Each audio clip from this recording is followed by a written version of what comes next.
SSC media one channel जी।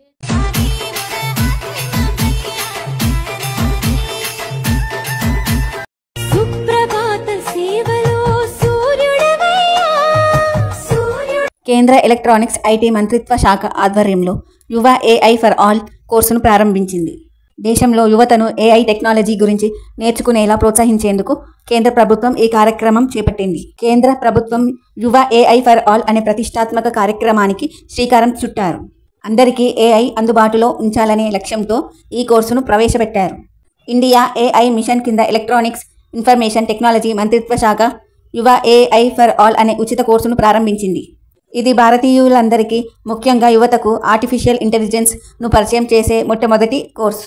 కేంద్ర ప్రభుత్వం ప్రవేశపెట్టిన యువ ఏఐ ఫర్ ఆల్ అనే ఉచిత కోర్సు 4.5 గంటల సెల్ఫ్ ఫేజ్డ్ కోర్స్. విద్యార్థులు, నిపుణులు, ఇతర ఆసక్తిగల అభ్యాసకులను ఏఐ బేసిక్స్ను పరిచయం చేయడానికి, అది ప్రపంచాన్ని ఎలా మారుస్తుందో చూపించడానికి ఈ కోర్సు రూపొందించబడింది.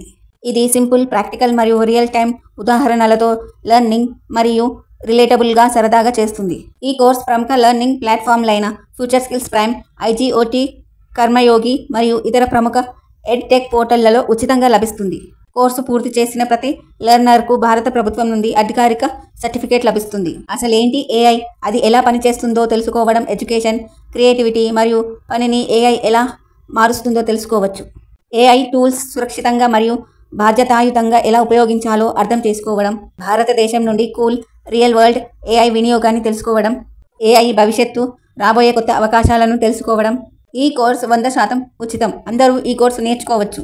ఒకరు స్వంతంగా ఎప్పుడైనా ఎక్కడైనా నేర్చుకునే వీలుంది. లెర్నర్స్ భారత ప్రభుత్వ సర్టిఫికేట్ పొందవచ్చు. భవిష్యత్తులో ఉపయోగపడే స్కిల్స్ను నేర్చుకోవచ్చు. ఏఐ పవర్డ్ నేషన్ మార్పు దిశగా భారతదేశం చేస్తున్న ప్రయత్నంలో ఇది ఒక భాగం. ఆసక్తి గల వ్యక్తులు www.futureskillsprime.in కోర్స్ యువ ఏఐ ఫర్ ఆల్ అనే వెబ్సైట్లో రిజిస్టర్ చేసుకోవచ్చు. ఈ కార్యక్రమం ద్వారా ఎలక్ట్రానిక్స్ ఇన్ఫర్మేషన్ టెక్నాలజీ మంత్రిత్వ శాఖ 1 కోటి మంది పౌరులకు ఏఐ బేసిక్ స్కిల్స్ నేర్చుకునే వీలు కల్పించడమే లక్ష్యంగా కేంద్రం ఈ నిర్ణయం తీసుకుంది. ఆరోగ్య చిట్కాలు చూద్దాం. తలనొప్పి తగ్గడానికి లవంగాలను నూరి నొసిటి మీద పూయాలి. 1 చెంచాడు మునగాకు రసంలో 3 మిరియాలు పొడి చేసి కలిపి కణతల మీద రాయాలి. అలాగే కీళ్ళ నొప్పుల నుండి ఉపశమనం పొందడానికి ఉల్లిపాయలు మెత్తగా నూరి ఆవ నూనెలో వేయించి కీళ్ళ నొప్పులకు పైభాగంలో పట్టు వేయాలి. కొబ్బరి నూనెలో ఇంగువ పొడిని కలిపి పైపూతగా వ్రాయాలి. చెవిపోటు తగ్గడానికి కొంచెం తేనెను గోరువెచ్చ చేసి చెవిలో వేసి దూది పెట్టాలి. శొంఠి, ధనియాలు, ఇంగువలను మెత్తగా దంచి ఆవ నూనెలో కాచి వడబోసి చెవిలో వేయాలి. అలాగే దగ్గు నుండి కూడా ఉపశమనం పొందడానికి లవంగంలను కాల్చి పొడి చేసి సేవించవలెను.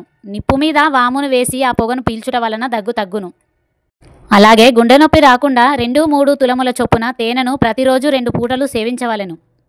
ఇలా చేస్తూ కూడా చిన్న చిన్న వ్యాధుల నుండి మన ఆరోగ్యాన్ని కాపాడుకోవచ్చు. Thank you friends, thank you to all. So విన్నారు కదా అండి, ఈ వీడియో కనుక మీకు నచ్చినట్టయితే like, share, comment and do subscribe and click the bell icon. Thank you SSC media one channel.